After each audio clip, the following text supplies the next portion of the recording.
A couple of weeks ago, I made a video about the Tom Aspinall and the UFC saga. A lot of it to do with fighter pay, some of it to do with the Eddie Hearn and Dana White beef, but I kind of went both ways. I gave arguments for and against as to why Tom was in the wrong, as to why Dana and the UFC was in the wrong, surrounding the fighter pay issue. And then this came out. How much fighters make, and it said yours was 600K. I'm not a pocket watcher. It's close-ish. Sean O'Malley is not even making 600K to fight at the White House. Fucking hell, I feel like I'm dreaming. What are we talking about here? I knew there was an issue, sure, we all talk about it.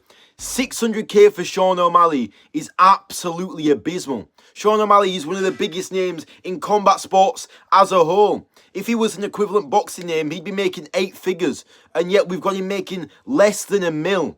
Sure, when we relate these guys to doctors and labourmen and everyday working people who are no worse, no better than Sean O'Malley, and that's what Dana likes to do, that's what the UFC like to do, it's to compare their salaries to the average person.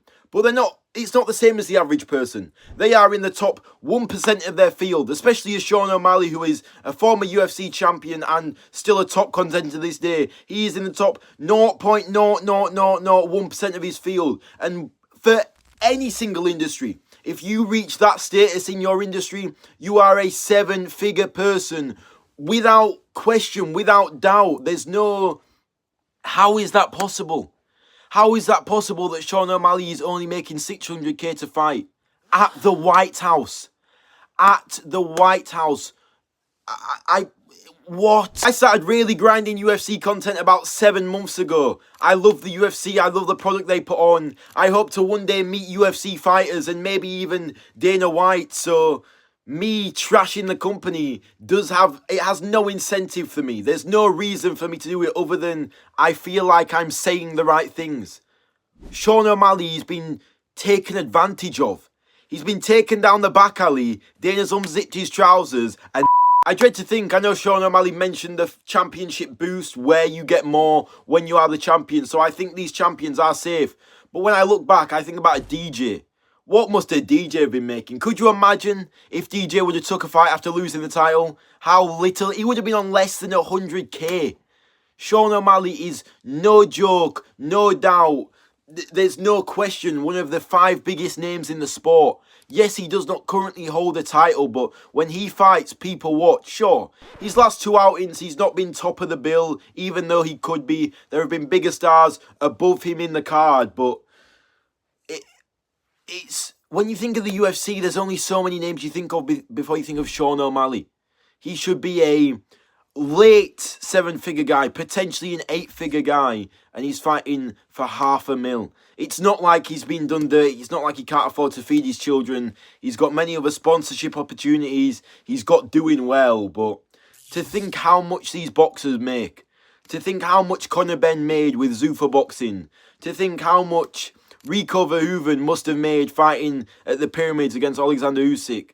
The fact that Sean O'Malley, a guy that's been nothing but a company man, never said a bad thing about the company. This is the worst thing he will have ever done in Dana White's eyes. He could have gone and make millions elsewhere. He could have already fought out his contract, and instead he stays loyal to the soil. And I think that he does. MMA, in my opinion, is the best sport in the world, at least the best combat sport, the most official, the realest. And so fighters that stick true to it, I respect them because they know that this is where the true gladiators are at. And so, thank you, Sean O'Malley. But it has to be a thank you to Sean O'Malley because there is no other reason as to why he'd stay. Fuck, I wouldn't stay. You're telling me you can fucking 50 times my pay to go box? I'll slap the bleeding nose off him, yeah? They're not going to kick me. They're not going to take me down. What are we talking about here? This guy should be a multi-millionaire from in-ring purse earnings only. He shouldn't have to have outside brands and sponsorships to be a 8 figures in the bank type of guy. He should just already be that. I know there's less eyes on it, maybe. I mean, the pay-per-views still do similar numbers to boxing pay-per-views. There's no reasonable explanation as to why they don't get paid the same. Listen, as a UFC fan, the most important thing for me is that the right fights get made. And there was a time where, because of the lack of pay, maybe it's irky to admit, because of the lack of pay, we would get the fights we wanted to see because you'd kind of be forced into the big matchup. You can either go fight X guy for literal pennies, or you can go fight that guy for a few more pennies. But it was such a money discrepancy that they had to go fight it while the money was still low. But from a moral standpoint, you have to question it. I mean, everybody's seen the splits of the percentage that UFC pay their athletes to the NFL and to boxing and to every other sport in the world. It's significantly lower. Why is that? Outside of greed, there seems to be no incentive to pull that. No incentive to make these fighters fight for pennies on the dollar. And for how much Sean O'Malley will bring in, it's less than that. It's like buying cool clothes off alright? You get them for cheap, you really like them. Where did they come from? Where did they make it so cheap? How can they make it so cheap? You have to ask the questions. Now, a lot of people, including myself, will not ask the questions and get their noise shit. But how are we getting these fights? How are we affording to go to the White House? How are we putting on these sick events? Where are they getting paid and we're still getting the sick events? They're taking it out of the fighter's pocket, man. Ripping it out of the fighter's pocket. It has to be said. It's nothing revolutionary. Everybody knows about this. Eddie Hearn has seen the contract and was legitimately appalled with it. So it's common knowledge, but surely we can't keep letting him get away with this, man. Listen, we're fight fans. We love violence. We love the art of war. But at some point, we've got to have like a conscience. $7.7 billion for Paramount, and you can't fork out 7 figures for Sean O'Malley. It's an absolute travesty, man. Sean O'Malley, a true warrior, doing it for seemingly the love of the game at this point. Please don't fight out your contract. Please don't fight out your contract and go fight Ryan Garcia. It would make major financial sense.